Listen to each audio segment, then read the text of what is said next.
जे काही आज जगभरामध्ये चाललंय त्यातनं आपण ही सबक घेण्याची आवश्यकता आहे. आजचे इश्यूज मी एक पोलीस अधिकारी असल्यामुळे जास्त काही बोलू शकत नाही, मला वैयक्तिक मर्यादा आहेत. पण त्यामध्ये आपण बाबा शिवाजी जन्माला यावं शेजाऱ्याच्याच घरात असं का वाटतं आपल्याला? आपण स्वतः काही स्टँड का घेत नाहीये? आपण स्वतः पुढे का येत नाहीये? आपल्याला जे वाटतं ते बोलून का दाखवत नाहीये? या फ्लॅट कल्चरमध्ये आपल्याला शेजारच्या माणसाचं नाव पण का माहित नाहीये? समाज हा डाळिंबासारखा बांधलेला असावा लागतो, तो बटाट्याच्या ढिगासारखा नसतो. आणि बांधण्याचं काम आईच्या गर्भात सुरू होत असतं, नंतर शाळेमध्ये, विद्यालयामध्ये, महाविद्यालयामध्ये, आणि नंतर मग अशा वेगवेगळ्या इन्स्टिट्यूशनच्या माध्यमामधनं त्या नागरिकाची चांगली बांधणी होत असते. ती बांधणी महत्वाची आहे. Pleasure without conscience, very very important. मला आठवतंय अलीकडं सुरुवातीला थोडस शुभ संध्याकाळनं सुरुवात झाली ना, त्यामुळं एक उदाहरण मी मुद्दा म्हणून सांगतो. मी पुण्याला SP होतो त्यावेळेलाच माझा वाढदिवस होता. सकाळी बायको ओवाळायची काहीतरी तयारी करत होती, संध्याकाळी जेवायला कुठेतरी जायचं असा प्लॅन काहीतरी करायला तिची विनंती होती. तेवढ्यात मला फोन आला माझ्या लोणावळ्याच्या इन्स्पेक्टरचा की सर, पोलीस स्टेशनच्या समोर मंडई आहे आणि मंडईमध्ये 7 डेड बॉडी पडलेले आहेत, 7 मर्डर झालेले आहेत. माझ्या अंगाचा थरकाप झाला. एका वेळेला 7 मर्डर्स मंडईमध्ये, पोलीस स्टेशन पासून 50 मीटरच्या अंतरावर. मी इमिडिएटली गाडीत बसलो, जायला रश करायला. परत फोन आला, सर अजून 2 डेड बॉडीज रेल्वे स्टेशनवर पडलेले आहेत. 7-2 9 मर्डर एका दिवशी. मी पोहोचायच्या अगोदर तिकडनं उभी व्हॅन मुंबईवरनं यायला सुरुवात पण झालेली होती. पॅनिक सिच्युएशन, मोर्चाही निघाला कारण आम्ही त्याच्या अगोदर सुदैवानं एका नागरिकांना मला माहिती दिली आणि 4 तासामध्ये आम्ही 2 आरोपी पकडले. 2 होते उत्तर भारतीय ते, आणि मेलेले सगळे आपले महाराष्ट्रीयन माणसं. टेन्शन निर्माण झालं, लॉ अँड ऑर्डर सांभाळायचं, काय डिटेक्शन करायचं. का मारलं होतं या दोघांनी? संध्याकाळी मूड आल्यानंतर काय ज्या गोष्टी आपण करतो नेहमी त्या केल्या आणि रेल्वे स्टेशनवर गेले. रेल्वे स्टेशनवर एका अंकलला विचारलं, अंकल टाइम घ्या हुआ? मग त्याने सांगितलं नाही. मग आमचं सळसळणारं रक्त ना, प्लेजर विदाउट कॉन्शियन्स, सळसळणारं रक्त. आम्हाला राग आला ना, मग आम्हाला राग आल्यानंतर आम्ही त्या अंकलचं डोकं धरलं, तिथं चेचलं, एक दगड त्याच्या डोक्यात टाकला. एक विटनेस बघत होता म्हणून त्यालाही तिथं ठार मारून टाकलं. चांगले तब्येतीने चांगली 2 जण. अंगावर रक्ताच्या चिळकांड्या ओढल्या. ते रेस्ट हाऊसला गेले जिथं काम करत होते, कपडे बदलले, शुभ्र पांढरे कपडे घालून परत आले, रेल्वेच्या इंजिनवर बसले, आणि जी काही भूक होती ती मिळत नाही तिथं, त्या मिळते म्हणून लोणावळ्याला मिळते का म्हणून तिकडे गेले. मग तिथल्या भाजी मंडईमध्ये एक विराट मटन शॉपच्या समोर गेले. तिथं एक म्हातारा बसलेला होता काम दिवसभर करून तंबाखू खात. त्याला विचारलं, तो म्हणला इकडे काय मिळत नाही, ते 11 वाजता सगळं बंद होतं. मग ते म्हणे तंबाखू दे. मग त्यानं काय तंबाखू दिली नाही, माझ्या नाही म्हणे तंबाखू. मग राग आला आमच्या तरुणांना. तिथलं दांडकं काढलं आणि त्या म्हाताऱ्याच्या डोक्यात ठण करून मारलं. मग अजून मजा काय होईल, दोघंही 2 दांडकी काढून तिथून झोपलेले 15-16 लोक होते. ठाप ठाप ठाप ठाप 7 डेड, 4 हॉस्पिटलाइज्ड. दिवसभर बिचारे श्रम करून काय किती, आणि ते कपडे पैसे किती टोटल गेले होते त्यात 70, 80, 50, 60 रुपये दिवसभराची कमाई त्या बिचाऱ्या लोकांच्या असेल ती काढून घेतलेली होती. पॅन्टचे बटन उघडे होते म्हणून ते आम्ही मुद्दाम चेक केलं. नंतर total stolen property was 500-600, not more than that. मग संध्याकाळी विचारलं का बाबा केलंय? नाही साहेब, जो हुआ जाने दो, क्या जो पनिशमेंट देना है दे दो. म्हणजे काही पश्चाताप नाहीये, कुठलाही त्रास नाहीये.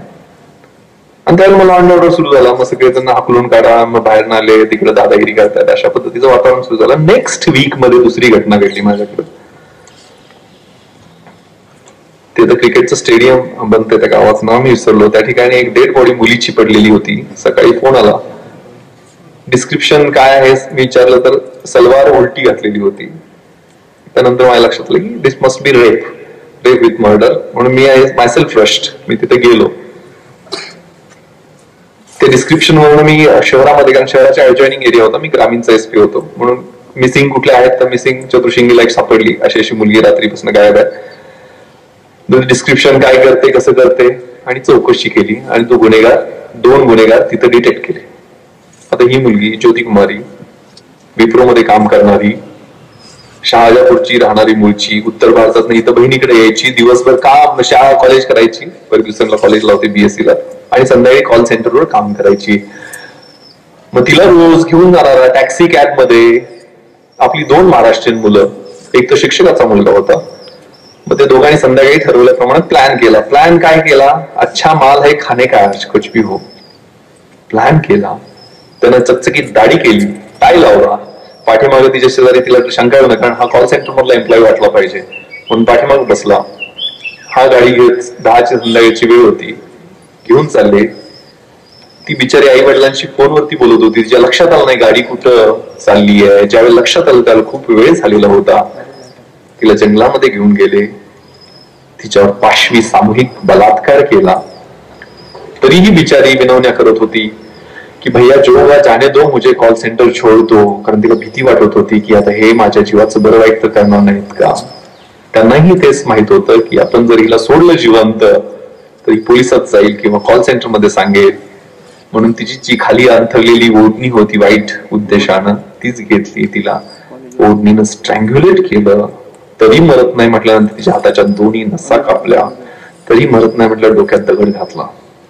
तिच्या भरभरणाऱ्या हातामधून तिची अंगठी, थरथरणाऱ्या गळ्यामधून तिचं चेन, मोबाईल सगळे घेऊन हे गायब झाले.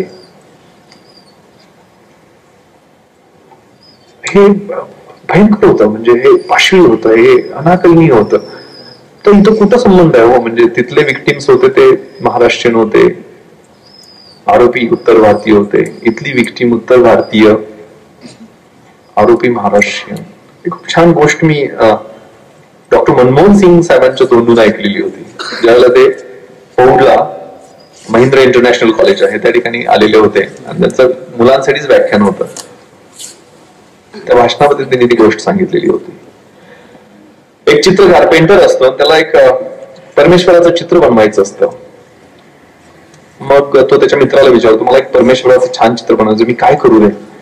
मग तो त्याला आयडिया देतो की एखादा 4-5 वर्षाचा गोड मुलगा निवड, त्याला समोर बसव आणि त्याचं चित्र बनव. ते थेट कृष्णासारखं होईल, छानसं चित्र तयार होईल तुझं.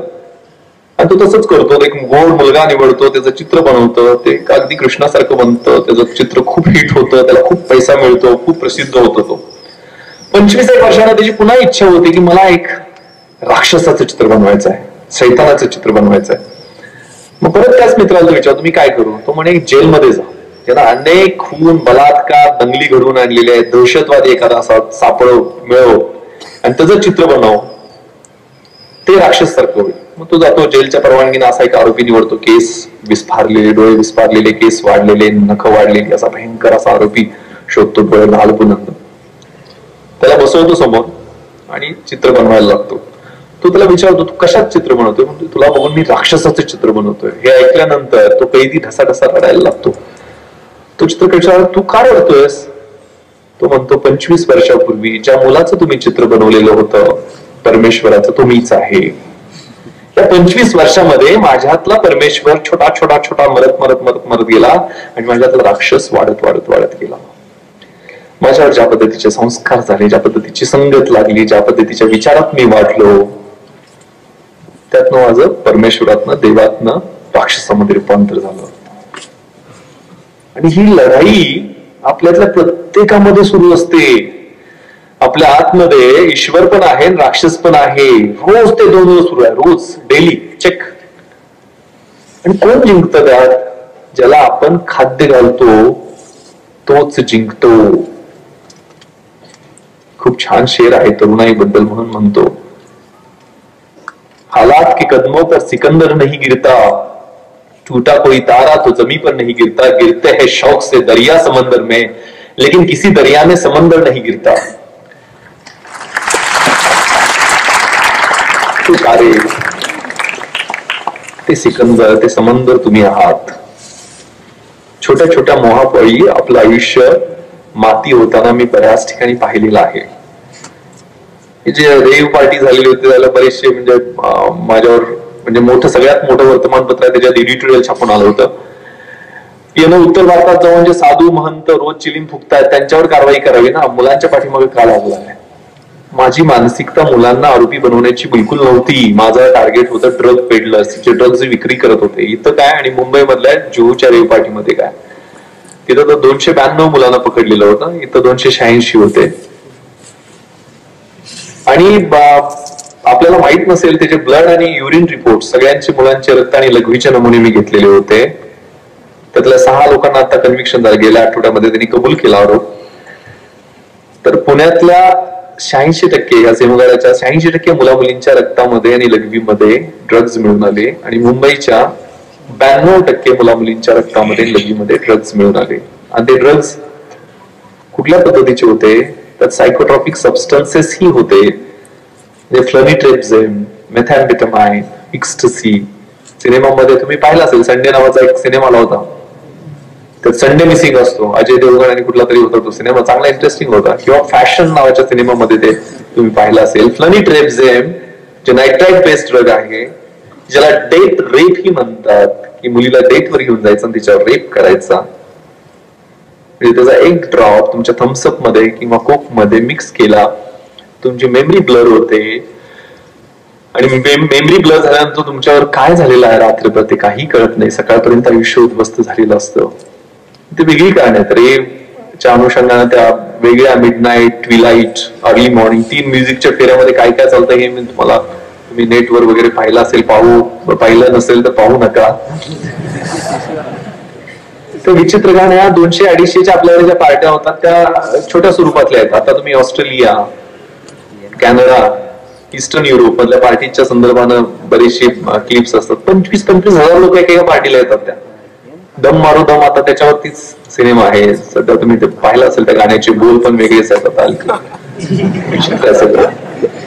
एका कुठल्या तरी फिलॉसॉफरनं म्हटलेलं आहे ते सर, की तुमच्या देशाचा भविष्यकाळ मी सांगू शकेल, तुम्ही मला फक्त हे सांगा की तुमच्या देशातल्या तरुणांच्या मुखावरती कोणती गाणी आहेत. आज आम्हाला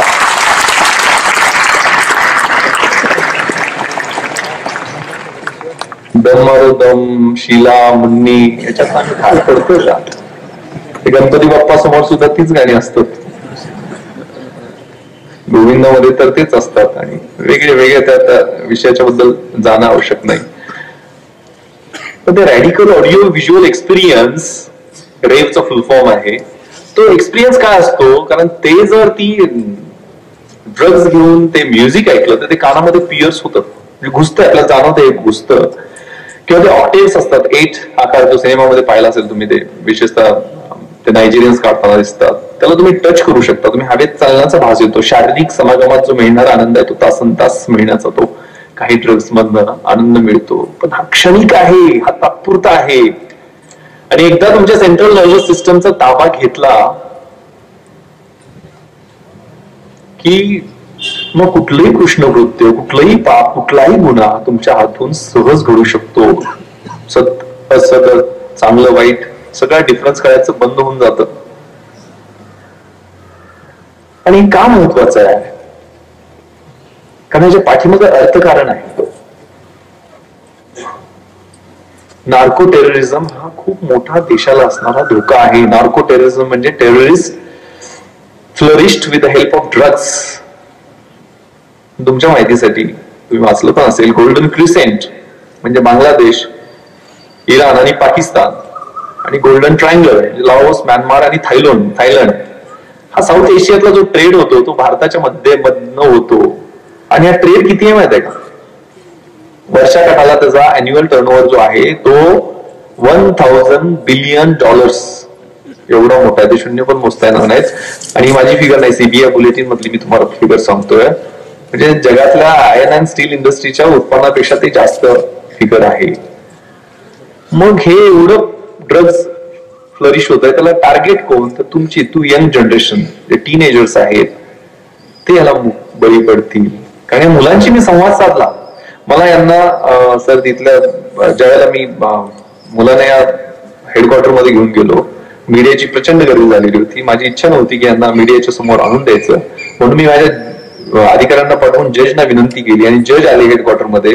त्यांच्या समोर ही सगळी मुलं बसवली, आणि तिथं मी स्पष्ट नाही, त्यांची आम्हाला बेल द्यावी, यांच्या अजिबात कस्टडीची गरज नाहीये. पण त्यांच्या समोरच 3-4 जणांनी झुरके मारायला सुरुवात केली. कुठनं काढले माहित नाही.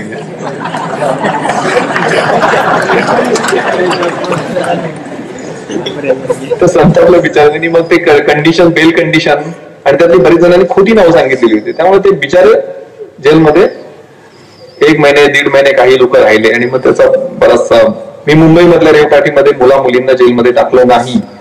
मी त्यांचे रक्त आणि लघवीचे मुलींना तर विशेष करून 6च्या अगोदर मी रिलीज करून टाकलं होतं, म्हणजे मीडियाच्या अगोदर. मला कारण इथली परिस्थिती मी पाहिलेली होती.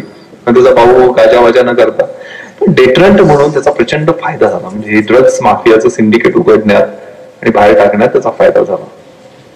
तर हे जे अर्थकारण आहे, जे बॉर्डरमध्ये मर्सिनरीज येतात, मर्सिनरीज म्हणजे भाड्याचे अतिरेकी, म्हणजे पैशासाठी येणारे अतिरेकी, ते हे कोकेन आणि इतर व्यवसायामध्ये, नायजेरियन्स हा मोठा प्रॉब्लेम आहे आम्हाला आज. ते व्हाईट कॉलर क्राईममध्ये तर आहेतच, पण बेकायदेशीर राहणारे हे ड्रग्ज मध्ये छोटे छोटे अंडे घेऊन कशा पद्धतीने बॉडी कॅव्हिटीज मधून घेऊन येतात, भयंकर प्रकार आहेत ते. तर हे सिंडिकेट सगळं भयंकर आहे. त्याचं टार्गेट युथ आहे. आणि युथ हे आमचं भविष्य काळातलं खराब करण्याचं हे विचित्र आणि मोठं असं षडयंत्र आहे. झेक रिपब्लिक मध्ये 2005ला एक रेड झालेली होती. त्यावेळेला झेक प्राईम मिनिस्टरनी तिथं लाठीचार्ज करून व्हायलंट रेड, म्हणजे तिथं रेड केली होती, ज्याच्यात फोर्स युज केला होता. त्याला खूप त्यांच्यावर अलिगेशन झाले. त्याला ते म्हटलेले आहे की these are not dancing children, they are dangerous people who will involve in agitations of violence with the help of drugs and liquor. अशा पद्धतीचे उद्गार आहेत, ते नेटवर उपलब्ध आहेत. हे हा जो आनंद आहे तो चेकाळणारा आनंद, हे तुमचं म्हणजे आपल्याला मोठमोठ्या इन्स्टिट्यूट्स मध्ये सुद्धा हे प्रकार खूप विचित्र चाललेले आहेत. जे डेरिव्हेटिव्ह आहेत ड्रगचे ते वेगवेगळ्या पद्धतीचे असतात. जे सिझलर ड्रग 1 वर्षामध्ये 2 वर्षामध्ये तुमच्या मेंदूचं सिझलर बनवत असतं, म्हणून सिझलर ड्रग, एक्स्टसी, एम्फेटामाइन, वेगवेगळे स्टिम्युलंट्स, डिप्रेसंट्स आणि हॅल्युसिनेशन, या 3 कॅटेगरीमध्ये हे ड्रग्स असतात. त्याच्यानंतर माझ्या लक्षात आलं की काय कारण आहे, ती पोरं एवढ्या का हारी जातात. हायफाय समाजातली तर मुलं होतीच, त्यात फॅशन इंडस्ट्री मधली होती, फिल्म इंडस्ट्री मधली होती, एअर होस्टेस होत्या काही, आणि त्यातून सामान्य कुटुंबातली होती. जे चरसचा डोस मिळतो ना, 300 रुपये 150 रुपयाला मिळतो, कोकेनसाठी 5000 रुपये मोजायची गरज नाहीये. ते काय घेऊन येतात, काय येतात. माझ्या लक्षात आलं की संवाद कुठेतरी तुटलाय. ह्या मुलांचं जे कम्युनिकेशन झालेलं होतं, त्याही पार्टीचं कम्युनिकेशन isra.trans.com वेबसाईटवर झालेलं होतं ना, ऑर्कुटवर झालेलं होतं. Will celebrate MDMA with US army, सगळे टोकन कोडवर्ड, ते बाण, दिशा दाखवणारे बाण होते. म्हणजे इथं मी ते स्पॉट मला कळालं, मुंबईवरनं माहिती मिळाली मला इन्फॉर्मेशन. त्यावेळेला मी पाठवली लोक, तर आमच्या लोकांना जिथं तिथं राहणारे माझे कॉन्स्टेबल, त्यांना शोधायला 1.5-2 तास लागले. मग ते आमच्यावर सुरू झाली टीका की सुरू व्हायच्या अगोदर सुरू आता सापडायला पाहिजे ना, ते बाण त्यांचे कळायला पाहिजेत ना आम्हाला. आणि ज्यावेळेला मी तिथं पोहोचलो त्यावेळेला मी आणि एक लेडी कॉन्स्टेबल, त्या म्हणजे मेंबर्स म्हणून आम्ही आतमध्ये एंट्री केली. एंट्री करून ते सिच्युएशन काय ते बघायला तर पाहिजे की कशा पद्धतीची पार्टी आहे. त्यांच्यामध्ये नाचत होतो मी त्यावेळेला, म्हणजे आता 38 आहे, त्यावेळेला 35 असेल. मग मी ओळखलं नाही, हे मी स्वतःला जरा तरुण समजतो म्हणून कदाचित ओळखलं नसेल, पण माझे 100 किलोचे इन्स्पेक्टर जाडे नाचत होते त्याच्यात. तरी त्यांना ओळखलं नाही, कारण ते पीस, लव्ह, युनिटी आणि रिस्पेक्ट. आम्हाला कुणी त्रास द्यायचा नाही, आम्ही कुणाला त्रास देणार नाहीये.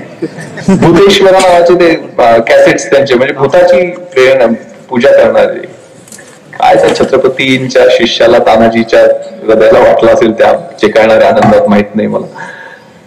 पण ते वेगळ्या पद्धतीचं सगळं वातावरण होतं, ते आम्हाला कळण्याच्या पलीकडचं होतं. त्यांची कन्सेप्टच वेगळी, त्यांचे जीवन जगण्याची शैली वेगळी, आणि त्याच्यात डिस्टर्ब करायचं नाही, कारण संवाद तुटलाय. आजकाल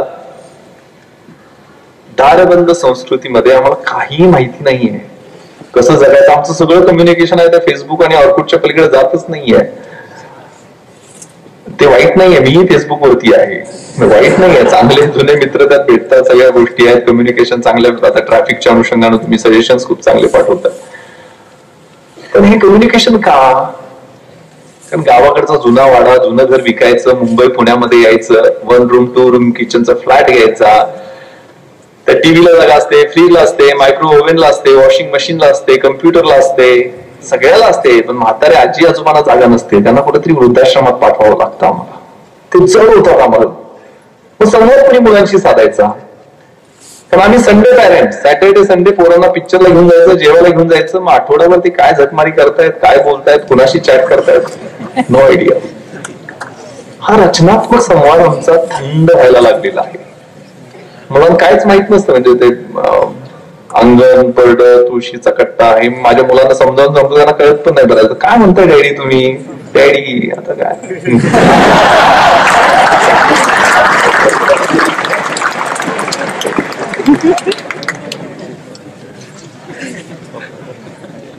पूर्वी आम्ही ऐकायचो की मूल जन्माला आलं की आजोबा त्याची नाळ काही कोयत्यानं कापायची आणि ती नाळ काळ्या मातीत पुरली जायची. त्यामुळे काळ्या मातीशी नातं सांगणारी पिढी जन्माला यायची.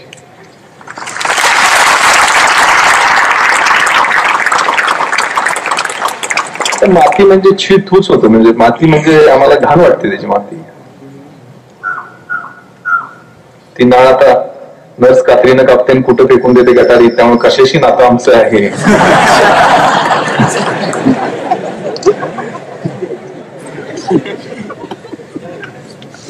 विचार करण्याची आवश्यकता आहे. आणि ह्या गोष्टी स्टिम्युलन्स, मग वर्षभर अभ्यास केला नाही, परीक्षा जवळ आली, मग ट्रक ड्रायव्हर खातात ती एम्फेटामाइनची गोळी खायची, 24 तास जागा राहू शकतो त्याच्यात. मग आयडिया दिली का?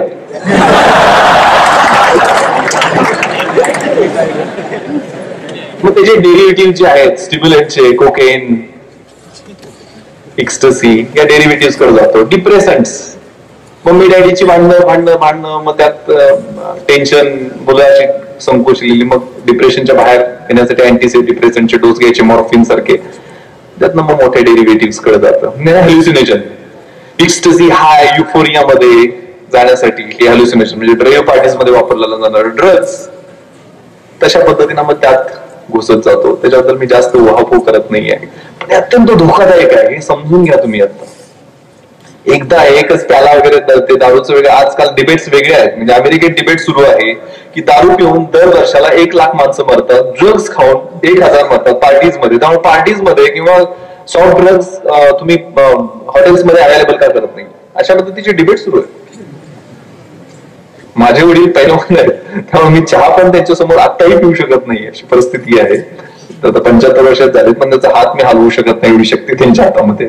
त्यांची बायपास सर्जरी परवा केली, ते डॉक्टर रणजित दत्त म्हणाले की मला बरगड्या तोडताना जेवढा इतका त्रास झाला कधीच झाला नव्हता. कारण तरुण वयामध्ये जे शरीर कमवलेलं आहे, त्यांचे कन्सेप्ट आमच्या डोक्यात बसलेले आहे, त्यामुळे मी कदाचित मागासलेल्या विचारांचा असू शकतो. त्यामुळं हे संस्कार आमचे कुठे आहेत, कसे आहेत? मला आठवतं मी मुंबईला सुद्धा एसटीनं किंवा ट्रकनं बऱ्याचदा जायचो. माझे वडील मुंबईत असो, दिल्लीत असो, मला पत्र लिहायचे, साधं पोस्टकार्ड, म्हणजे एक पोस्टकार्ड पाठवायचे, मोडकं दोडकं मराठी, 7वी शिक्षण, 7वी नापास आहेत म्हणजे, आणि खाली मोडीत सही करतात, म्हणजे त्यांना मराठीत पण सही नाहीत, मोडीत सही शिकलेले आहेत त्यावेळेचे. पण त्या पत्रामध्ये, प्रत्येक पोस्टकार्ड मध्ये एक वाक्य न चुकता ते लिहायचे, मला घरी प्रेमानं भावड्या म्हणतात, की भावड्या तुला लाल दिव्याच्या गाडीत आलेलं मला पाहायचं आहे.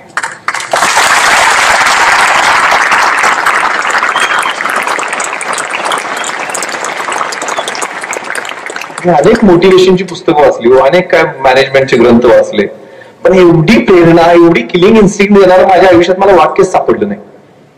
त्यांचं स्वप्न करण्यासाठी ते आपले आई वडील पोटाला चिमटा मारून आपल्याला काहीतरी उद्दिष्टानं पाठवतायत ना, ते चटके सहन करतायत ना, त्यांचं स्वप्न करण्यासाठी मी अभ्यास करणार. मग मी अभ्यासाला सुरुवात केली. 3 वाजता उठायचो, 3:30ची ट्रेन पकडायचो. राहायला मी कल्याणच्या पुढे आंबिवलीला होतो, तिथनं SIC जायचो. 1996ला वयाच्या 22व्या वर्षी 1 नाही 2 नाही, सगळे म्हणजे ठरवून, म्हणजे प्लॅन एफर्ट होता. मी एकटाच नाही, माझ्या गावात 3 जण, आम्ही IAS IPS आणि IPS मध्ये 97ला सिलेक्ट झालो. आनंद पाटील माझा धाकटा चुलत भाऊ असतो IAS मध्ये, तामिळनाडूमध्ये तो पोस्टिंग झालं, उटीला कलेक्टर होता. आता विलासराव देशमुख साहेबांनी त्याला दिल्लीला बोलवून घेतलेला आहे. सुगंध चोगले, गरीब शिक्षकाचा मुलगा, तो इंडियन फॉरेन सर्व्हिसमध्ये, मुंबईत एकही नव्हता त्यावेळेला, आमच्या गावात आम्ही 3 जण आहे.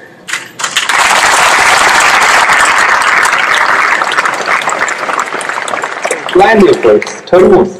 मध्ये विक्रमगडला माझ्याकडे दरोडा झाला, 20 ते 25 झाबुआचे दरोडेखोर आले होते, अत्यंत डेरेड. आपले दरोडेखोर खूप किरकोळ त्यांच्या समोर, मध्य प्रदेशातले, चड्डी बनियन गँग त्यांना म्हणतात. आणि ते आले, त्यांनी गोळीबार केला, त्या ज्वेलरी शॉपवाल्याला जखमी केलं आणि जवळ 40 लाखाचं सोनं घेऊन लंपास झाले आणि ते जंगलामध्ये घुसले. मला माहित होतं की टोपोग्राफी खूप कठीण आहे. मी पोहोचलो, अधिवेशन चालू होतं, आरव पाटील साहेबांचा टेन्शन मध्ये फोन आला की असा दरोडा अधिवेशनाच्या काळात. म्हटलं सकाळपर्यंत मला वेळ द्या सर, मला ती टोपोग्राफी खूप चांगली माहिती आहे. आणि प्लॅन केला, 10 पॉईंटवर प्लॅन केला. तिथले जवळजवळ 300 ग्रामस्थ आणि 300 कॉन्स्टेबल बोलवून वेढा टाकला. त्यांना सीसीटीव्ही फुटेज सोनारा सुदैवाने ठेवलेले होते, मोठ्या स्क्रीनवर दाखवलं. कुत्र्याला ते ज्यातनं स्टोन साडलेले होते त्याने दगड, ती पिशवी दिली आणि कुत्र्याने व्यवस्थित मार्ग दाखवला. रात्रभर आम्हाला काय मिळणार नाही ती खात्री होती. पहाटे निघतील बाहेर म्हटले आणि पहाटेच्या वेळेला आम्ही चारी बाजून वेढा असा क्रॉस करताना 2-2च्या जोड्यांनी, 1 नाही 2 नाही 16 दरोडेखोर जिवंत पकडले आणि एकानं आमच्यावर गोळीबार केला म्हणून त्याला गोळ्या घातल्या आणि त्यालाही ठार केला. असा एक मृत्यू, असे 17 दरोडेखोर पकडले. सांगण्याचा उद्देश आहे की planning if we fail to plan we plan to fail. आयुष्यातलं प्लॅनिंग आहे ना, आत्तापासून करायला सुरुवात करायची आहे. युद्धाच्या काळामध्ये जर कमी रक्त सांडायचं असेल तर शांततेच्या काळामध्ये जास्त घाम गाळला पाहिजे. तुमच्या आयुष्यातला हा शांततेचा काळ आहे. या काळामध्ये जे ठरवा, सगळेच काही शक्तिमान वेगवान लोक नसतात जे जिंकतात. जे जिंकतात ना त्यांनी ठरवलेलं असतं, त्याच्यावर विश्वास ठेवलेला असतो की मी हे करणारच. आपले राष्ट्रपती, माजी राष्ट्रपती डॉक्टर APJ अब्दुल कलाम, त्यांचं ते वाचलं असेल तुम्ही, प्रज्वलित मने काय आणि अग्निपंख वगैरे पुस्तक मराठी ट्रान्सलेट झालेली आहे. मासेमाराचा मुलगा हो, आणि वडिलांच्या बरोबर नदीमध्ये मासे पकडायला जायचे. त्यावेळेला ते पक्षी गिरट्या मारताना वरती दिसायचे. मी अशी गिरटी मारू शकेल का, मी असा झेपावू शकेल का? आणि ते स्वप्न त्यांनी पूर्ण केलं. मंजिलें उन्हीं को मिलती है जिनके सपनों में जान होती है, यूं ही पंख होने से कुछ नहीं होता, हौसलों से उड़ान होती है. हौसला, इच्छाशक्ती, ती जिद्द, ती कष्ट करण्याची तयारी, ती लाथ मारेल तिथं पाणी काढेल ही वृत्ती याच वयामध्ये असते. आणि हेच वय कन्स्ट्रक्टिव्ह एज. एका अणूमध्ये जर विश्व उद्ध्वस्त करण्याची शक्ती असेल तर आपल्याला हात पाय डोळे सगळं शरीर धडधाकड दिलेलं आहे ना. कुणी अभ्यास करून मेलाय, कुणाच्या अंगाला भोकं पडले, काय ऐकलं राव. तर मजा करायची आहे, मजा करण्याबद्दल माझं दुमत नाही आहे. पण आपले आई वडील, आपलं कॉलेज, आपले शिक्षक, त्यांचं स्वप्न, कारण मला हे झपाटलेलं होतं. मला आठवतं मी शाळामध्ये, कॉलेज, मुंबईला ज्यावेळेला आंबिवलीत राहायचो, 2 टी-शर्ट 2 जीन्स, आईनं मला शिरा तुपात भाजून दिलेला होता, तो दुधात मी दूध घ्यायचो, तो खायचो. जेवण सुद्धा कधी कधी पार्लेजीचा एक बिस्किटचा पॅक, आणि ते वेड्यासारखी दाढी वाढलेली. तेव्हा एवढीच दाढी यायची, तुमच्या वेळात होत एवढीच दाढी वाढलेली, गोलगळ्याचा टी-शर्ट, खिशामध्ये डायरीज. ट्रेन मधनं 3ला उठायचो, 3:30ची ट्रेन पकडायचो. त्या ट्रेन मध्ये त्या डायरीज वाचलेल्या असायच्या. बाथरूम मध्ये, टॉयलेट मध्ये सगळे मॅप्स आणि चार्ट्स लावलेले असायचे. झपाटून घेतलेलं होतं. रोजचा 12-14 तासाचं मीटर पडलंच पाहिजे. सकाळच्या 4 तासाच्या स्लॉटमध्ये, दुपारच्या 4 तासाच्या स्लॉटमध्ये, संध्याकाळच्या 4 तासाच्या स्लॉटमध्ये वीक एरियाज कुठले आहेत, स्ट्रॉंग एरियाज कुठले आहेत, त्याचा अभ्यास करून, रिव्हिजन करून, सगळा अभ्यास. म्हणजे मी आजकाल ते आमचे अधिकारी मटक्याचे रेड्स करतात. ते मटकेवाले पण खूप हुशार असतात बरं का, त्यांना काय गंड समजू नका, त्यांना माहित असते कुठला आकडा येणार. तसं ते मी प्रश्नपत्रिकेचं आणि सिलेबसचं विश्लेषण करून मला परफेक्ट 60 ते 70% प्रश्न व्यवस्थित मिळायचे. कॉप्या करायची गरज पडायची नाही, आणि कॉप्या करू पण शकत नाही. 2000 मार्कांची तुमची परीक्षा आहे. एक निबंधच 200 मार्कांचा तुम्हाला 3 तास बसून लिहायचा आहे. 3 तास बसून एकाच विषयाचं इलॅबोरेशन तुमचं साधारण 3000-4000 शब्दामध्ये कसं करायचं, याचं प्लॅनिंग, लॉजिकल डेव्हलपमेंट, या सगळ्या गोष्टी तुमच्या अनालिटिकल अभ्यासानं तयार होत असतात. तुमचा एक्झॉस्टिव्ह अभ्यास म्हणजे तुमचा आता 59 hours I was in ताज, म्हणजे जो शेवटचा अतिरेकी मरे तोपर्यंत तिथं अतिरेक्यांची गोळी लागेल, मिस फायर झाले, काही लाईव्ह ग्रँड्स होते, तिथं झोप लागत होत. मला आठवतं मी 3:30ला ज्यावेळेला त्या गोळीबारातनं म्हणजे मी जिवंत राहिलो, त्याचं कारण माझी फिटनेस एक कारण आहे. कारण माझे युनिफॉर्म होता, माझे लेदरचे शूज होते. पायरीवरनं तिसऱ्यावरनं दुसऱ्यावर येताना वरून AK-47चा बस सुरू होता. माझा माने नावाचा कॉन्स्टेबल सुदैवानं माझ्यासाठी बुलेट प्रूफ जॅकेट आणि राजवर्धनसाठी घेऊन आलेला होता, ते घातलेलं होतं मी. AK-47च्या बस्ट मध्ये माझा पायरीवरनं पाय सटकला आणि 4 पावलं मी माकड जसं एकावर एक पाय उड्या मारत जातं तसं मी न पळता 4 पायऱ्या असं सलग घेऊन 4थ्या पायरीवर खटकून उभा करून लेफ्टला बॉलरूम मध्ये शिरलो. त्यामुळे जिवंत राहिलो. जर पाय स्लिप झाला असतं तर अंगाची चाळण झाली असती, तो वेगळा विषय. आतमध्ये गेल्यानंतर मला कोणीतरी उष्ट केलेलं काहीतरी मॉकटेल एक होतं. भूक प्रचंड लागलेली होती कारण बायको तो डाळ भात खातानाच निघून आलेलो होतो आणि खालीला ऍपल कोणाच तरी होतं ते तिथं खाल्लं आणि ते मॉकटेल पिलो. थोडीशी एनर्जी आली त्या बॉलरूम आणि त्या म्हणजे त्याच्या अडजॉइनिंगच. नंतर टेररिस्ट शेवटच्या क्षणापर्यंत त्याच्या अडजॉइनिंग रूम मध्येच होते. सांगण्याचा उद्देश की आपण जे आता शरीर कमावू, व्यायाम करू, प्राणायाम करू, योगा करू, हे आयुष्यभरासाठी आपल्याला पुरणार नाही. आपण काय खातोय ते सुद्धा, त्याला काय खूप पैसे लागत नसतात. मी माझ्या कॉन्स्टेबल्सना वडा आणि भजीच सारखी बनवतात म्हणून ते बंद करून टाकलं माझ्या कॅन्टीन मध्ये. थोडंसं आरोग्यदायी पदार्थ. खूप रिॲक्शन झाले की हे काय खाणं आहे का म्हणे, याला काय चव आहे का. तर हे कॉम्प्लेक्स जे तरुण वयामध्ये ज्या काही तयारीच्या गोष्टी केलेल्या होत्या त्या मला आठवतात त्या वर्षामध्ये 96चं वर्ष. कारण त्यावेळेस पेटून उठलेलो होतो. काही गोष्टी आयुष्यामध्ये ब्लेसिंग इन डिस्गाइज म्हणून घ्यायच्या असतात. तशी काही अपयश जे असतात ती पचवायची, त्यातनं शहाणपण घ्यायचं, शिकायचं आणि मोठ्या जिद्दीनं अजून उभा राहायचं. म्हणून त्या एका वर्षामध्ये डेप्टी कलेक्टर झालो मी, सेल्स टॅक्स इन्स्पेक्टर झालो, PSIच्या फिजिकल पर्यंत गेलो, पण PSIच्या फिजिकल मध्ये पास झालो नाही आणि IPS झालो. अशा 3 पोस्ट मला आणि तिसऱ्या म्हणजे 4-12 परीक्षा मी सलग पास होत गेलेलो होतो. त्याच्या पाठीमागे हे प्लॅनिंग होतं. मला आठवतं मी दिल्लीला ज्यावेळेला गेलो त्यावेळेला मला हे पहिल्यांदा ट्रेनमध्ये बसलो. लोकल ट्रेनमध्ये बसायचो पण लांब पल्ल्याच्या ट्रेनमध्ये आमचा काही इकडनं गावाकडनं मुंबईला आणि एवढाच प्रवास कधी बसलेलो नव्हतो. मग माझे सगळे मित्रांना रिझर्वेशन अगोदर मिळाली, ते अगोदर निघून गेले. मला एकट्यालाच नंतरच एक स्लीपर, सेकंड क्लास स्लीपरचं तिकीट कसं तरी मिळालं होतं. ते मिळाल्यानंतर मी त्या बर्थ वरती 2 मुली होत्या आणि माझाही नंबर होता. मला हे माहित नव्हतं, मला मी वरती नंबर बघितलाय, माझा वरच्या बर्थवर नंबर आहे. मग दिवसभर मला खाली बसता येतं हे पण मला माहित नव्हतं. उगाच विचारलं, त्यांनी काय अपमान केला म्हणून मी वरच्या बर्थवरच 28 तास मुंबई ते दिल्ली बसून गेलेलो होतो, अंग मोडून पूर्ण. हा कॉम्प्लेक्स म्हणजे न्यू नोव्हेंबर ग्रामीण भागातल्या मुलांकडे जो असतो तो माझ्याकडे होता. ज्याला दिल्लीमध्ये गेलो त्या महाराष्ट्र सदन मध्ये राहण्याची कशी तरी सोय आमच्या सगळ्यांची झाली. मग तिथंही काही हायफाय मुलं, मग काही तिथं दिल्लीत अभ्यास करणारी काही नागपूरची मुलं होती. मग त्यांचं इंग्लिश ऐकलं, त्यांची इकॉनॉमिक्सची कन्सेप्ट. आम्ही मराठी माध्यम, सगळी परीक्षा मराठीतून गेली होती. इंटरव्ह्यू साठी सुद्धा मराठी माध्यम ऑप्ट केलेलं होतं की आणखी कॉम्प्लेक्स वाढला, आता काय होणार आपलं. आणि तिथे एक मुलगा होता, खूप इम्प्रेसिव्ह पर्सनॅलिटी, त्याची 6 फुटून देखणा मुलगा होता. बीटेक आणि MMS, बीटेक IIT पवई मधनं केलेलं होतं आणि MMS अहमदाबाद मधनं. बेस्ट क्वालिफिकेशन विषय काय असू शकतो. आणि अमेरिकेत तो 2 वर्ष राहून आलेला होता. अमेरिकेतली 1.5-2 लाख रुपये दर महिन्याला मिळणाऱ्या पगाराची नोकरी सोडून तो दिल्लीमध्ये येऊन अभ्यास केला आणि तिथं महाराष्ट्रामध्ये काही कुठल्या तरी नातेवाईक असल्यामुळे त्याला रूम मिळालेली होती. त्याचं इंग्लिश 3 पीस सूट तो घाला म्हणजे ते प्रॅक्टिस ज्यावेळेला मॉक इंटरव्ह्यू चालायचे त्याला आमच्या मॉक इंटरव्ह्यू मध्ये त्याच्यामध्ये खूप फरक असायचा. आमच्यावर प्रत्येकाचे वेगळे प्रश्न होते. आमच्यावर एक बापू म्हणून मित्र आहे माझा, त्याचा प्रॉब्लेम तर वेगळाच होता. म्हणजे तो तोंडाचा त्याच्या वास गुटख्याचा यायचा, म्हणून काय करायचं आता पॅनलला. मग त्याला कोणीतरी आयडिया सांगितली की टूथब्रश आणि कोलगेट वगैरे घेऊन तू जा तिथे बाथरूम मध्येच.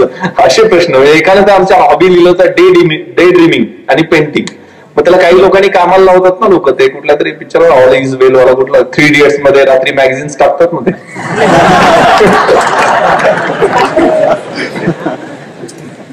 तर तसं त्याला ते सगळे एक्झिबिशन्स पेंटिंगचे बघायला काही लोकांनी पाठवून दिलं. डे ड्रीमिंग म्हणजे त्याला असंच स्वप्न पडायचं मी अमिताभ बच्चन आहे, मग मी असं काय वाटलं, असं काहीतरी विचित्र हॉबीज. आणि मग पॅनल कुठलं मला आलं, लेफ्टनंट जनरल सुरेंद्रनाथ. हे त्याला UPSCचे चेअरमन होते. ABSM PVSM हाही खूप चांगला अधिकारी आणि लष्करातला 2 नंबरचा अधिकारी, UPSCचं चेअरमन. पण त्यांच्याबद्दल अशी रुमर होती की ते मराठी माध्यम, तेलुगू माध्यम, तमिळ माध्यम जे काही व्हर्नॅक्युलर माध्यम घेतात त्यांना मार्क चांगले देत नाहीत. इंग्लिशमध्ये असेल जे चांगले देतात त्यांना मार्क चांगले देतात. तर ते पॅनल आल्यानंतर परत आम्ही 0 मध्ये गेलो. आणि माझ्या अगोदर तो जो अमेरिकेत आलेला मित्र जो चांगला इंग्लिश बोलायचा त्याचा इंटरव्ह्यू होता. तो 3 पीस सूट मध्ये. आम्ही टाय कसा घालायचा ह्याच्यावरच 3 दिवस आमचे गेले. ते single not, double not, samosa not. मग ते टाय इतका आम्ही हलक्या क्वालिटीचा घेतला होता 250 रुपयाचा की तो काय चांगला खराब होऊन गेला त्यावेळेला. मग तो काय टाय पण फेकून दिला. त्यामध्ये घाम यायला लागला परत. असे बरेचसे प्रॉब्लेम्स. मग तो 3 पीस सूट मध्ये गेला. साधारण 5-7 मिनिटांचा त्याचा इंटरव्ह्यू बाहेर आला. लवकर त्याचा इंटरव्ह्यू संपला. आम्ही त्याकडे बघितलं म्हणे बोगस हुआ इंटरव्ह्यू में जा रहा हूं, I am going back to US. मी एवढ्या वर्षात म्हणे 2-3 वर्ष इकडे तयारीत झालो, तिकडे माझं सेव्हिंग 30-40 लाखाचं झालं असतं. माझ्या लक्षात आलं की याचा इंटरव्ह्यू काय चांगला झालेला नाही. म्हटलं याची अशी परिस्थिती तर आपलं काय होणार. I was next. मी आतमध्ये मे कमिंग सर म्हणून गेलो तर तिथं पॅनलच्या समोर असं टेबल नसतं. पॅनलच्या घोड्याच्या नालाच्या आकाराचं असं टेबल असतं आणि काही अंतरावर खुर्ची ठेवतात. म्हणजे तुमचे पायापासून नखशिखांत तुमची मुवमेंट त्या पॅनलला कळत असते. त्यांनी बघितलं माझा वाटलं, Vishwas you opted for Marathi medium, why don't you speak in English. Lieutenant general Shrinath म्हणाले there will be direct communication between you and me. म्हटलं sir I am not fluent in English, I am from rural background, please allow me to speak in Marathi. No no Vishwas you try in broken English. Okay I will try my best. त्यांनी पहिला प्रश्न विचारला, Vishwas you have bin graduated in 1994